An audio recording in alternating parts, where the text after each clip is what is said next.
We've never discussed it in great detail, but it has been mentioned a few times on the podcast that I was involved in the electronic music scene when I was younger.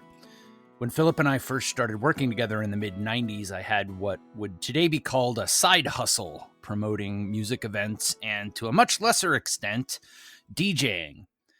While I really enjoyed it, being a promoter is a tough business and I wasn't particularly talented as a DJ, so over time it faded away as my financial services career developed. But I have a number of friends who continued to pursue music and performing that I still keep in touch with. In fact, one of those friends, Zach, has become quite successful and now is the resident DJ at one of the most well-known nightclubs in the world, located in Germany. A few years ago, when I was taking some time off to travel, I ended up spending some time in Berlin, and I shot him an email to see if he was in town. As is typical of him, he invited me to join him one Saturday night, took me along into the club where he plays before it opened, and introduced me around before his set. Of course, I stuck around to see him play, but the point of telling this story is what happened when he got done. When he came down off stage, there were a handful of people that had gathered to talk to him. Not friends, just people who were at the show and wanted to talk to him, congratulate him, talk about the records he had played and the like. Now, it bears mentioning that this set was 4 hours long and started at midnight. So this was 4 o'clock in the morning. And you can imagine that he might have wanted to get away, have a drink, relax, talk to me. He hasn't seen me in a number of years. But Zach stood there and talked to each one of those people in turn for as long as they wanted to talk to him. In fact, this went on for so long that I finally had to say goodbye and leave without catching up with him any longer. Of all the people that I knew in that scene, one that is often filled with gigantic egos, there was no one more gracious and humble than Zach.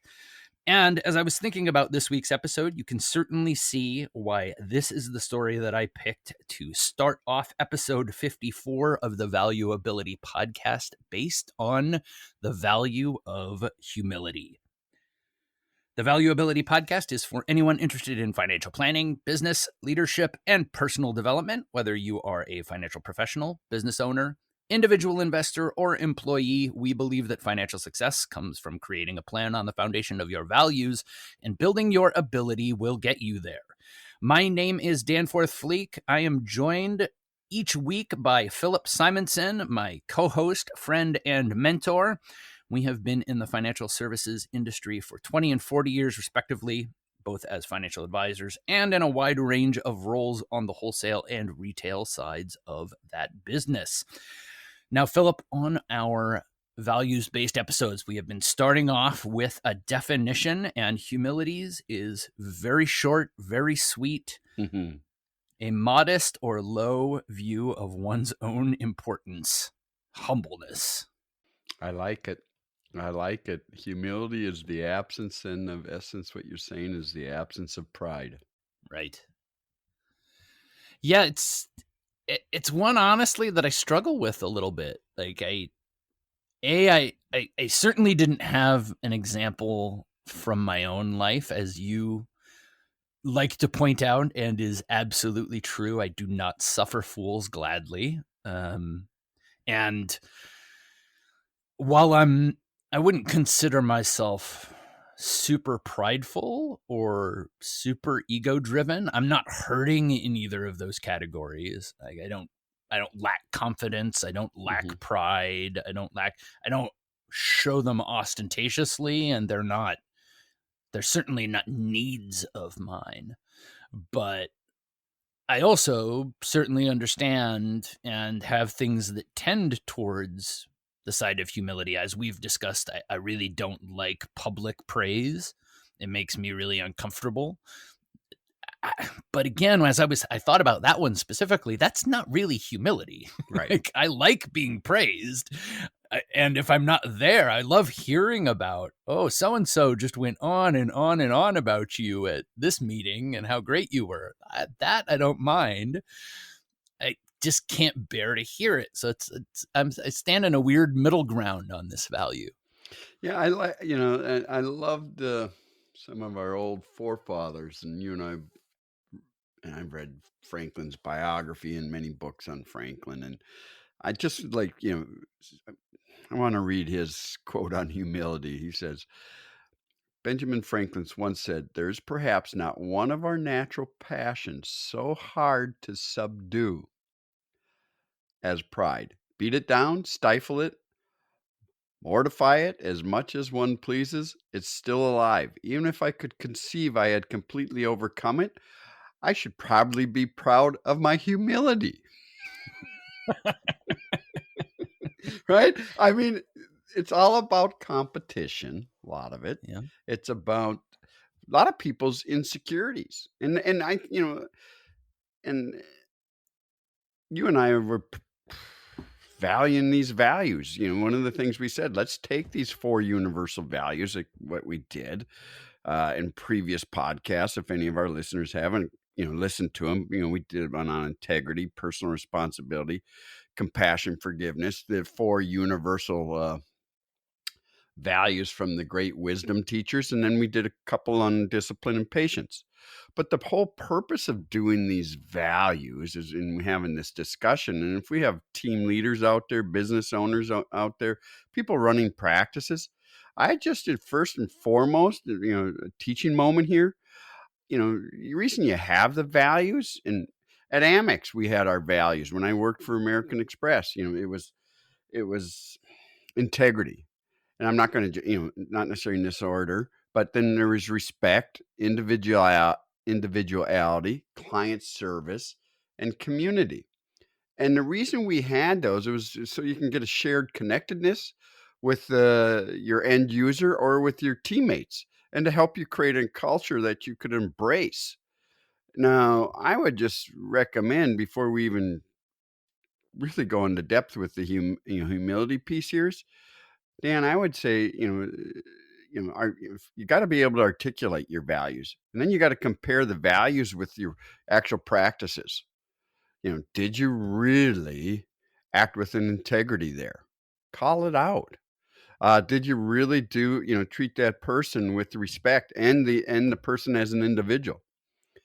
Then teach these values and practice the values, and then you got to get them institutionalized into the fabric of your organization. And then I loved it, and here's what tripped me on this one too, is, the praise, publicly praise the values when they're being demonstrated by your teammates. And one of these things, humility, one of the what I've noticed in my, as you joke, is 20, twice as long as I've been practicing, is twice as long as you have. You have been in the business world 20 years, and you helped remind me I've been in it 40 uh, an hour ago. But, I'll never forget this one incident. It was a national conference. It was down in Florida. I'm not going to name names, but we had the number one, and, we had over, number one and number two divisional managers speaking from the main stage. Well, one practiced humility. He gave praise to his teammates, and that was the only reason he was up there. The other one, it was all, you didn't hear the royal we, you heard I. And boy, when and I was living over in England at the time, and and I saw some of my old teammates where this individual, one of the individuals was from. Oh, I tell you, they were just so upset.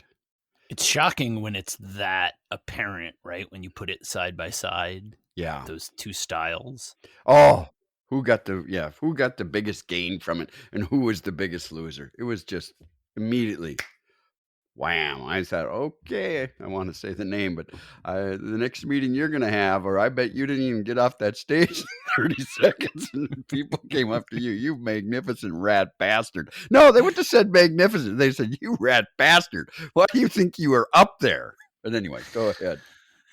Yeah, it just actually popped into my mind as you were pointing that out. Kind of, I think the source of my conflict in this, it's one of my favorite scenes in all of movies. It's from the movie Saving Private Ryan, where they're walking Mm. through the field. They've just started out, right?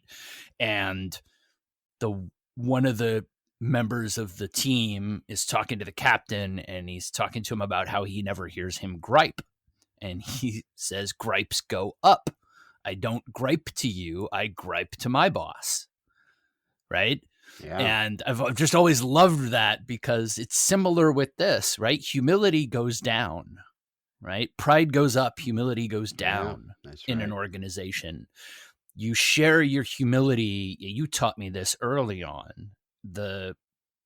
It's the praise thing. That praise, nah, I didn't do it. It was, so and so that really, pulled this across the line. Finish this. They did all the detail work. I just came up with the idea. It was my team that really finished this up.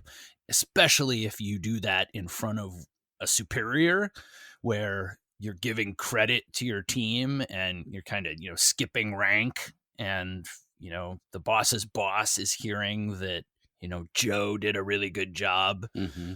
And like, that is that kind of team building that you just Oh, can't really do in any other way, right? that's right, and that exemplifies right there is, great opportunity to teach your values as the team leaders there, practice the values, and what it's the oh, as you think about it, most leaders have an abundance of ambition, right? And they have talent, they have confidence, they have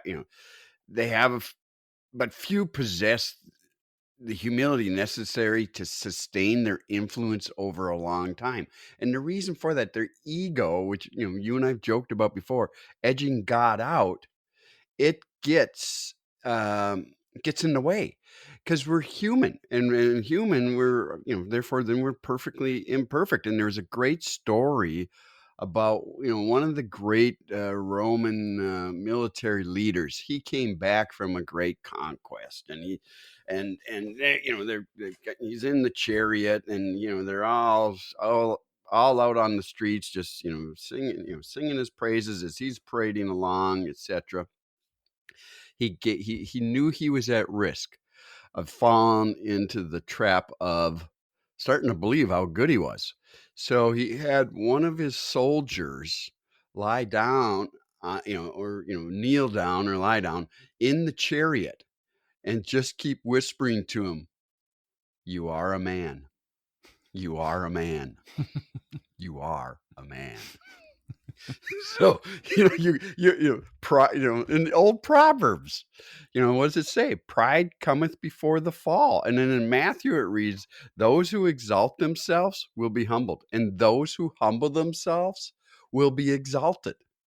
So I couldn't, most people think humility is, leaders, they think of it as someone who's weak, but as you described, it's not.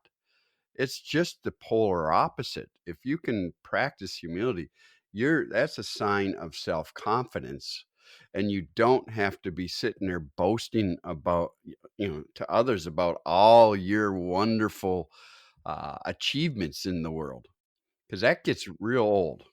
It really belies an understanding of the role of the leader too, right? Like, that's what's always confused me about it. Like, if you have especially with hiring, right? Hiring people that are smarter than you. Like, why would you not hire people smarter than you? Your job is to hire smart people. like you're proving that you're good at what you do by Right. building a team full of people better than you. Yeah. They're not going to then say, "Oh, well, like, we're going to give this to, Amy because she's smarter than you." No, they're going to say, "Look at this great job you did building this great team. We're now going to promote you to build other teams." It's just never like the folks that get caught up in that kind of thought process of, "Oh no, I want the kudos. I want the positive feedback. I want all of the accomplishments to fall on me." I just never quite understood that from the standpoint of that you're not a, well, also I have to remember in the framework of a big portion of my career was sales and sales management, right? And that's a little bit different than your typical management structure from the standpoint that sales managers often are just the good salespeople, right? Like that's one of the things that No, that was a myth. Well, whoa, that's a whole different subject matter. It is. I mean, it's one of the things that I struggled with because I knew that the system you came from didn't do that. Oh, we didn't do it as often. Right. We did it. Certainly it still gets done, right? It gets done. But there are places where that's the only thing that happens, Yeah. right? Correct. And if it doesn't, it happens by accident. And because the top salespeople don't want management positions, that's what, like my last job, it's one of the reasons why I really wish that I had found it earlier in my career. They actually ended up, the guy that hired me got promoted to national sales manager about 6 months after I got hired. And they actually took a guy who was really struggling in his territory. He had been a successful wholesaler before, but he had moved back to where he was from in the Northeast, and he was really struggling getting that territory going.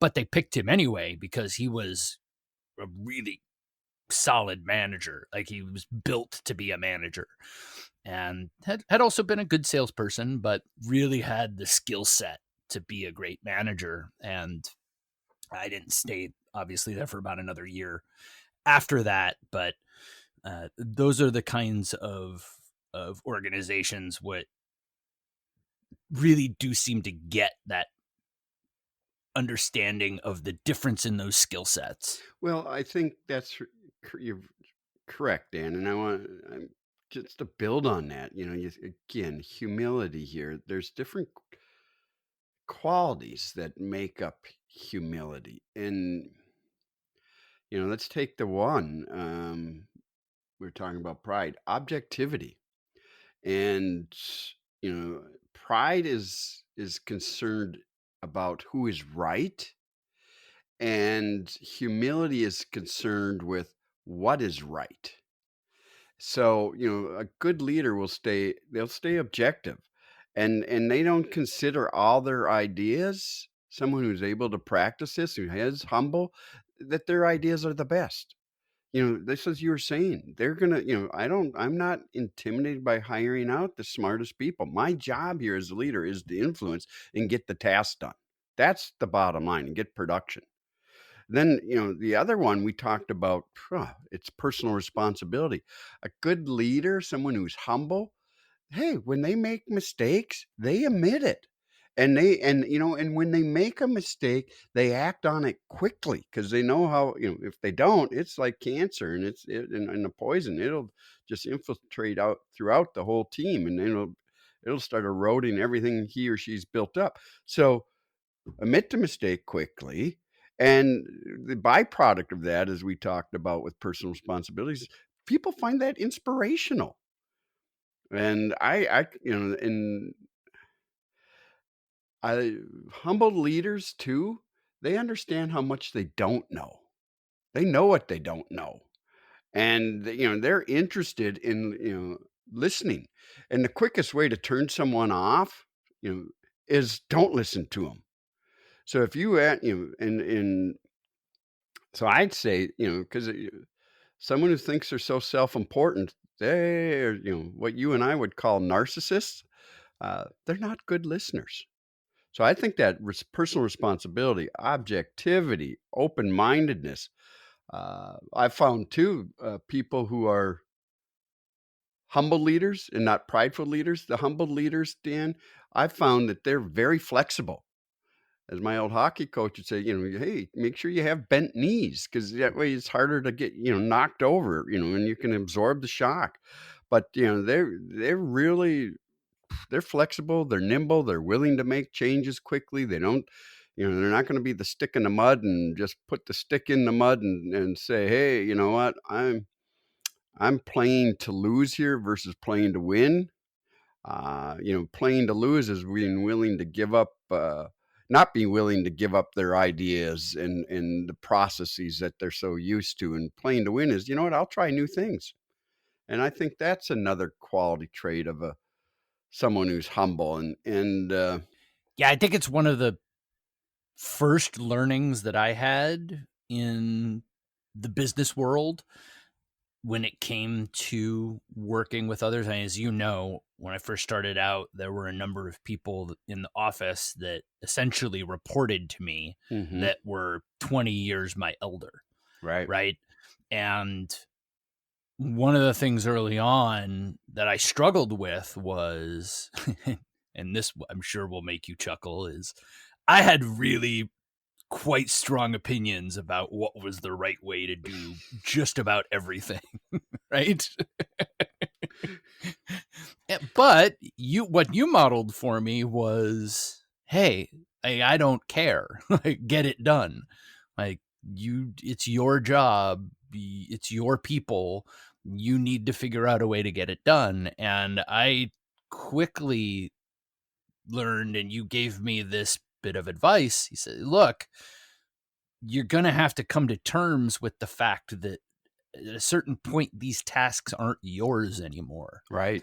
And so, whether they do them exactly the way you do them or not is probably a hindrance to them more than anything. So, you can do it how you want, but my advice to you is let them do it how they want as long as you get the result at the end. You know, as long as the forms are filled out correctly and the database is straight and they end up in the files right, Mhm. don't stress them about how exactly they get all it. Because I was definitely a petty tyrant at that stage. Um, but a lot of that was just the fact that I couldn't see, as you know, analytic driver. I have Right. super strong opinions about being right and getting stuff done, and I just couldn't imagine that there were other ways to do things. And so it wasn't so much that I was like, you're wrong. I just thought there wasn't any other way. And you quickly learn people are imaginative and people work different ways, and as long as they get there in the end, that's fine. So that was really one of the biggest key learnings I learned early on, is that give up that it's got to be my way, and stressing out those details. Right.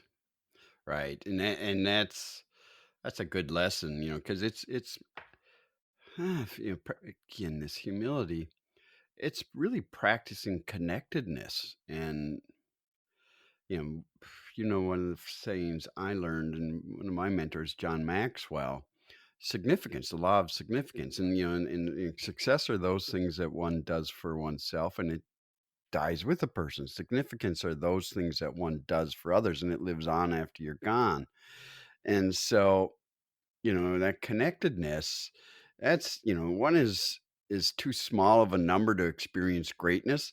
So you've got to recognize that, your vision that you just described and how to do whatever the task was, you know, cannot be accomplished alone.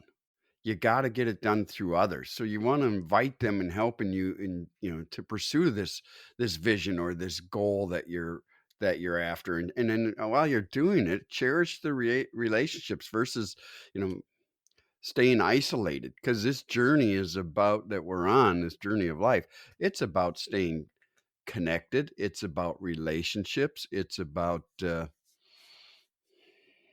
I think, truly that creating deep, meaningful work and relationships, because that's what's going to sustain oneself. If it's all about me, how many great leaders have we seen who pride cometh before the fall? You know, the gutters are full of them. Um, so I got to get this one in, Dan. I got to get Yeah. this one. It just triggered. You'll like this one. John, it's John Wooden, and an interesting. And I some people might not know John. He was a great basketball coach. UCLA. He won 7 national champions, NCAA championships in a row. And what he used to tell his players, John Wooden, he said, "Look, talent is God-given. Be humble. Fame is man-given. Be thankful. Conceit is self-given. Be careful." Humility is the antidote to pride. And I don't care, it's kind of, we're from Minnesota. Um, and you got to be careful of this recognition and this fame that comes with successes, and you don't start buying all, it's all because of me. But you got to make everyday choices, and whether you give it, give up the credit to God or a higher power for our blessings and for our successes, you got to be remained open to continued growth as a leader, and give honor to the team members that helped you succeed. uh, Bud Grant, I was going to comment about, again, great coach, took the Vikings to 4 Super Bowls, but I'll never forget, I don't know if it was Dave Osborne or Boom Boom Brown. It might even been Chuck Foreman. They're great running backs in their time. And Bud said, "Look, there's no dancing once you get into that end zone. Your role is to just get up if you got knocked down while you're going across that goal line, or if you ran right through it, flip the ball to the ref and turn around and come to the bench. You do it like you've done it 1,000 times before." And you know, I'm not surprised, right, that it would come from Bud, like Bud teaching that um, philosophy, because he was that generation of the great generation. Uh, Boy, those World War II vets and those people who came back, they dished it. Hey, it was their job. They accepted it, and they didn't talk about it. That was just expected of them. It wasn't like they needed a bunch of praise and recognition thrown on them. So those are just some thoughts on that humility. The antidote to, humility is the antidote to pride, and you got to be careful of that pride. Yeah, I know that I've told this story before, but I think it fits in this circumstance, talking about kind of my development towards understanding the role of the leader and understanding the role of the manager, because along with that focus that I had on everything being specifically one way, and again, like I mentioned, I think with more reflection, I think of it more as I just couldn't really, I wasn't very imaginative. Like, I just didn't understand at that point in my life that other people could do things in different ways. It wasn't this like I'm better than anyone else or anything like that. I just thought, this is the way it makes sense to me, and then how could anyone see it any differently, was more of kind of the reason why I looked at it from that standpoint. But and also, you were getting results too, Dan, that way. Oh, sure. Excellent results. Yep. Yeah. Well, there wasn't much order in that office before I showed up. Nope. It was certainly a bit of order out of chaos. Well, processes, good or bad, they're not here, but processes, a lot of people get scared of them. You were very good with them, put them in place. I love processes. I love the systems. The age-old question, do you wait to get big to put in processes or systems, or do you put them in first that then, in turn allows you to have the exponential growth, which you probably can tell the way I position it, think the latter, and had to learn the latter because I was all that expressive, and I got taught from someone else about systems and processes. And right.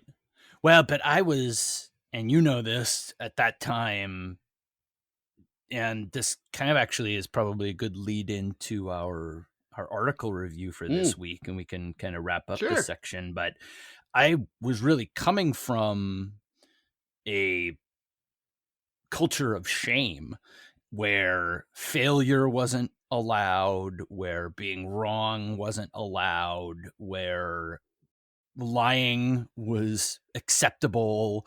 And so, I've told this story before. I made the trade mistake, sold warrants that weren't actual stocks, and then the stock, of course, always moves the wrong way for whatever trade you've made. And I lost the company about $10,000, which as a 22-year-old was half my salary at the time.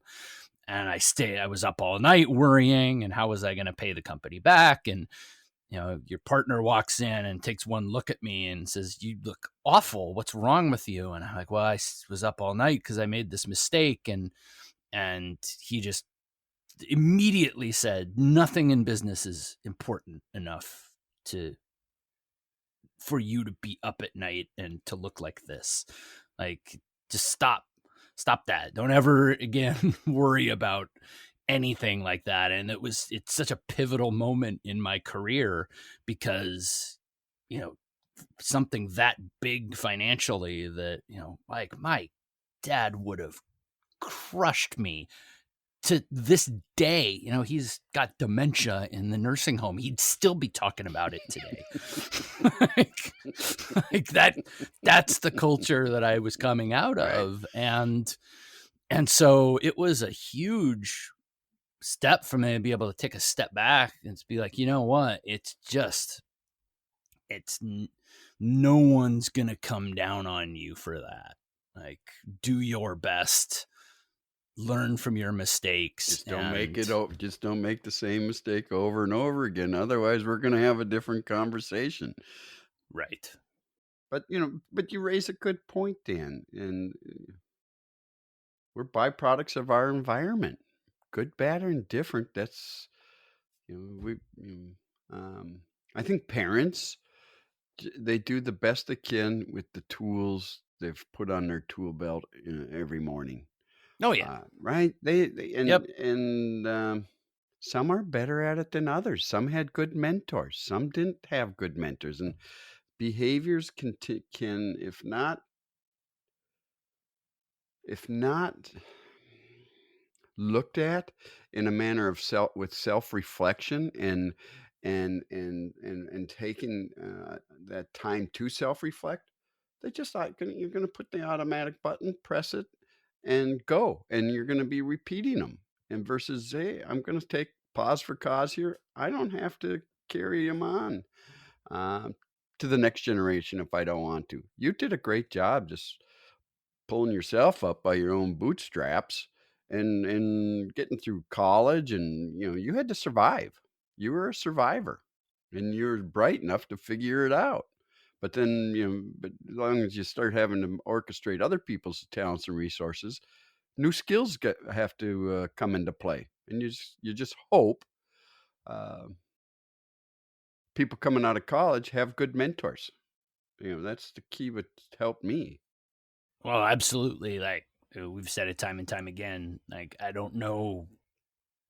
Luckily, I don't have to worry, but I don't know where I would have been had I not had the experience that I had for the 5 years that we worked together, from that exact standpoint. And not to get too broad in the subject, but you made the point just there, so I'll follow up on it. That learning and the understanding of humility, that rejection of shame, really led me to be able to turn around and look and say to my own dad, "Hey, look, this doesn't change the mistakes that were made. It doesn't make some of the things that happened that were wrong right, but I understand you, and I understand why you didn't have the skills to Right.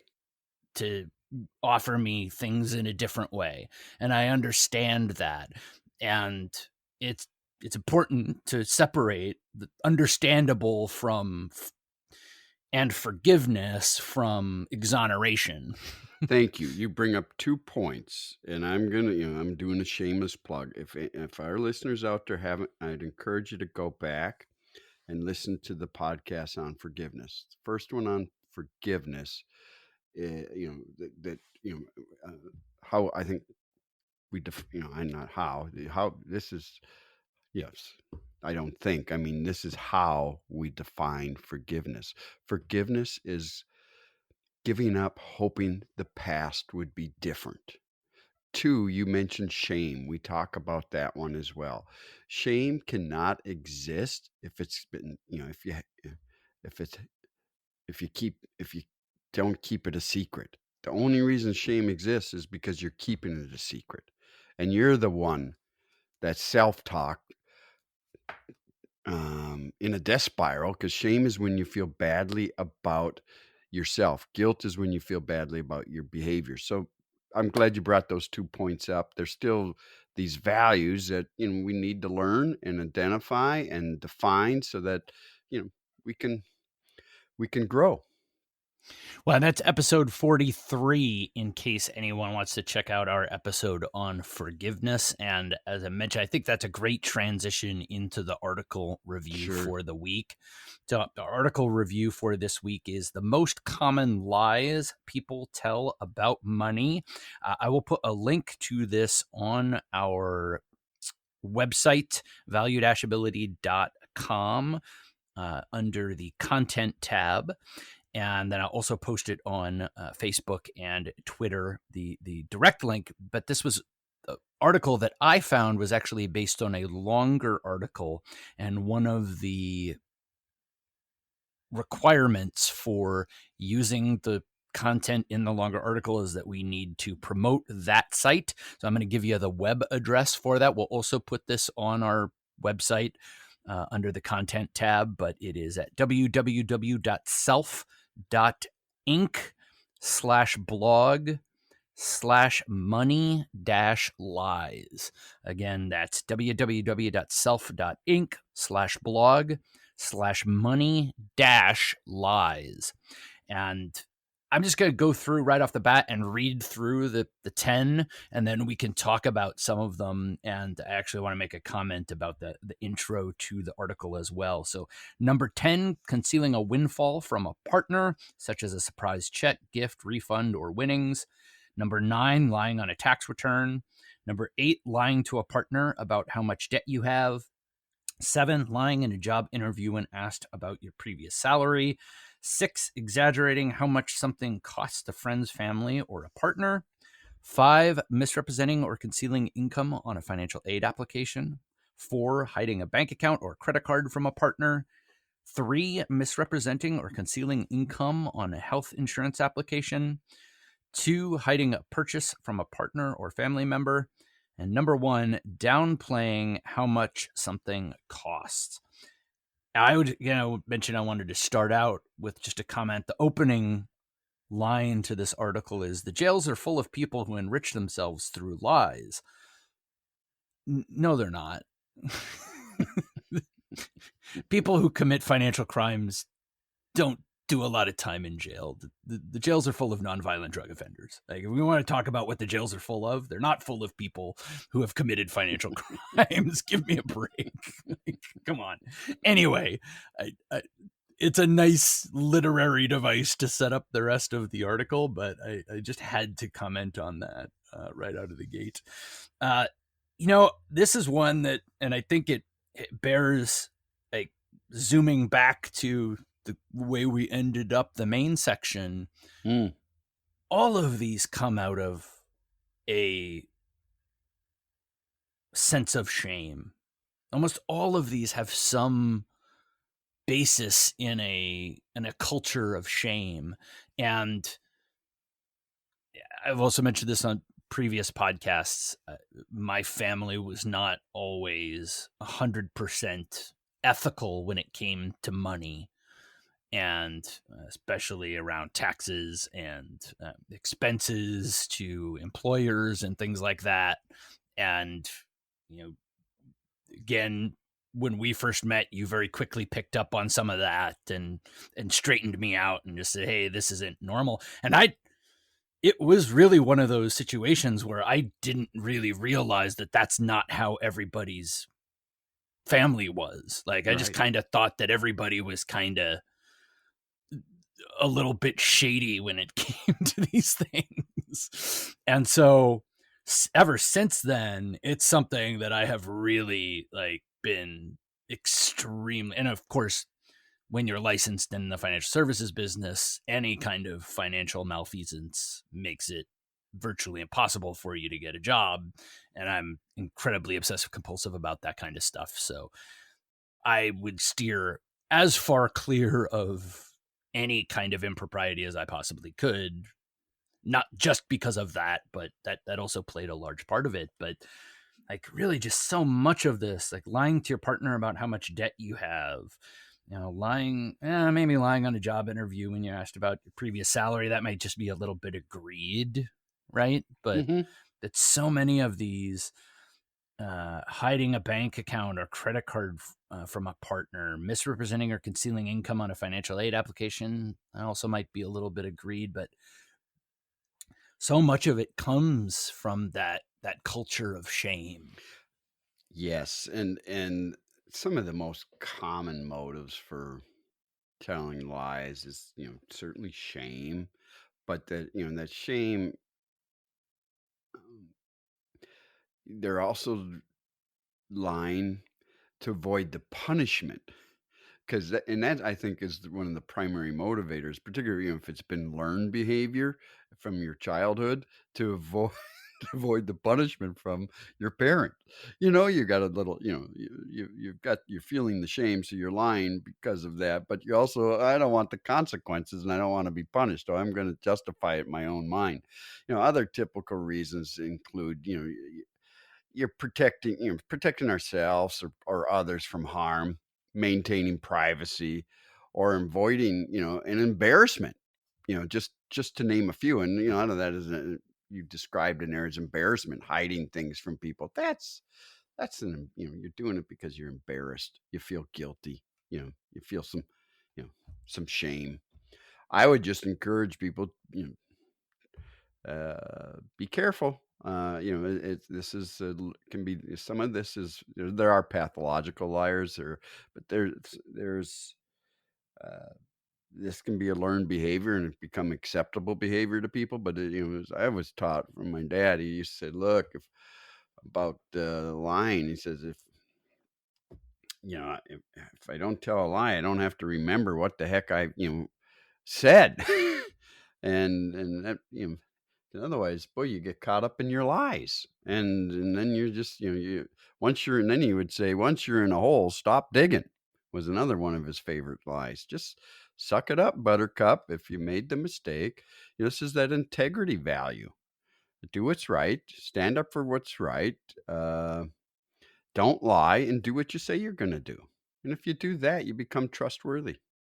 Yeah, I think it ties right back into that story from earlier about the importance of things, right? Like is it all that important that you splurged and bought something that might have been a bit beyond your means?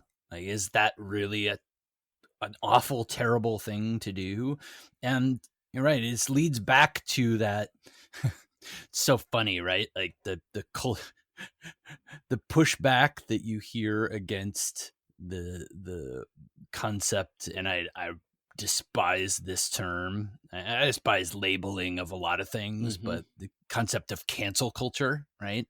Like cancel culture's been around for thousands of years. It's just the style of it isn't something that you like, and so you're gonna name it that, right? But all of this, like, well, if you can't control your spending, then you're not fit for good society, and we can't trust you. Like, that's not a cancel of that person. Like, Mm. so again, but and I think it is applicable in a lot of ways to. Uh, just because politically I agree with some of those things that today are becoming more popular, I do not feel like the imposition of those things over other people is creating a sense of shame about other the way people think is appropriate,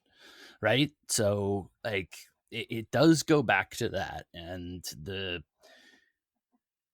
it has a lot to do with getting people to understand that points of view and how open your mind are two different things, right? You can be closed-minded and have really progressive ideas. You can be open-minded and have really conservative ideas, right? Mm-hmm. But what leads back to is that if you're closed-minded, if you're operating from a culture of embarrassment and shame and trying to get people to behave it through those kinds of things, we've talked about it as well from a leadership standpoint. Yes, certainly there are points at which you have to put your foot down and punish someone and say, hey, look, that has to stop. But far more effective to use methods of encouragement and those kind of things than working from that construct of shame. Mm-hmm. Yeah, if you circling back, this is comes back to humility, staying objective, staying open. People who don't practice humility, they've got that pride, whether it's false pride or um, which comes through insecurity, so they exaggerate things, etc. Yeah, tell you what goes around comes around. You keep practicing that, and it's gonna get to be a lonely world because you're not gonna have a lot of people who want to hang out with you. Well, on that one specifically, this will be a great place to wrap up for the week. That was one thing that did kind of stick around in my personality, even into the middle of my career, was kind of that embellishment of things. And it's natural for humans to do that, right? You kind of, after the fact, kind of embellish things a little bit. And even so much of I do. pointing to himself. We have an ongoing gag as the podcast has grown. His middle son is just like, yeah, whatever, Dad. I don't believe you. I don't believe you, Pop. So I have to send him screenshots to prove that we're actually growing the podcast. The Raven Expressive. Listen to Social Styles. Right? All right. Yeah. Right. But that stuck around in my personality, and eventually I got to a point where I became really distasteful to me. But I had some situations where in certain relationships people believed things that just weren't true. And it was probably about 5 years ago now, I finally was just like, you know what? I'm just going to, when those things come up, I'm not going to just play dumb anymore. I'm just going to come clean. And I've just been like, you know what? I got to tell you the truth, that it didn't happen exactly like that. This is how it happened. Mm-hmm. And I can tell you to a person, what the response has been. Oh, well, that's kind of weird, but okay. Like, not a single person has been, what? Like, and of course they're not outrageous, right? It's not like I became a U.S. senator or something. Like, people are like, what? No way.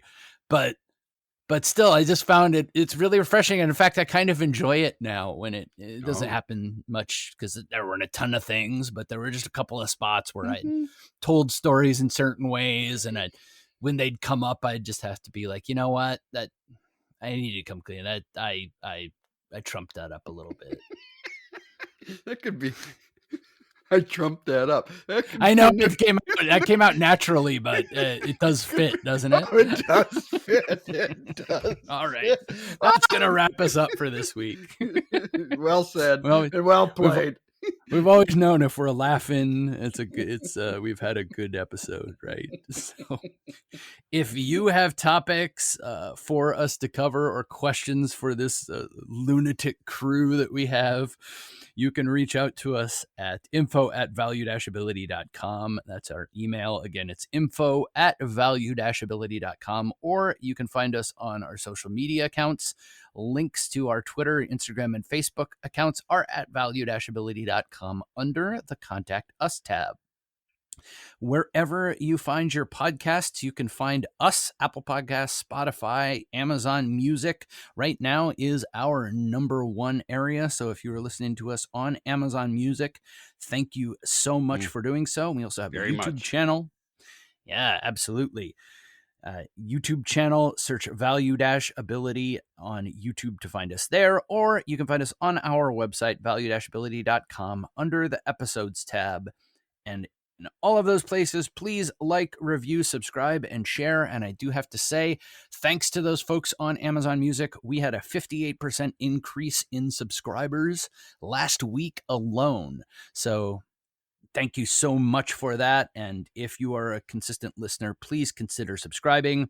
Next episode, we are going to start out with the first of the 12. We actually did the last of Ben Franklin's 12 values, and we're going to go back to the top of the list and start with temperance. Which of Ben Franklin's values would you like to hear after that? Reach out to us and let us know. As always, thank you for listening. Be sure to join us next week. And remember that financial success comes from creating a plan on the foundation of your values, and building your ability will get you there.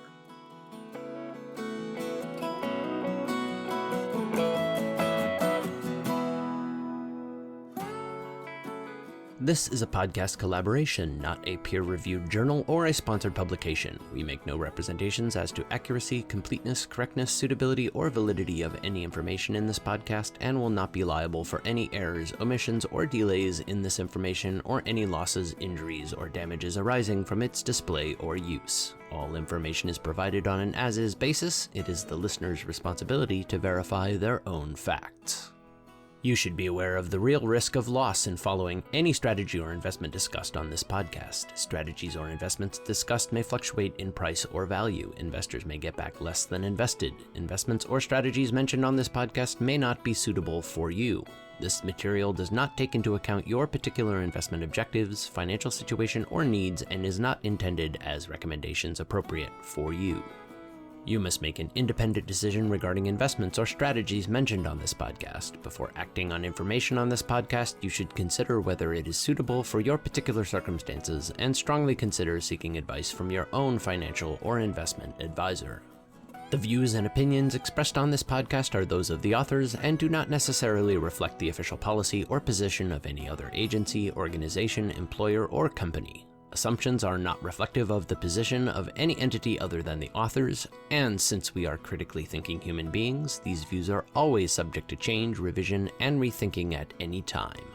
Please do not hold us to them in perpetuity.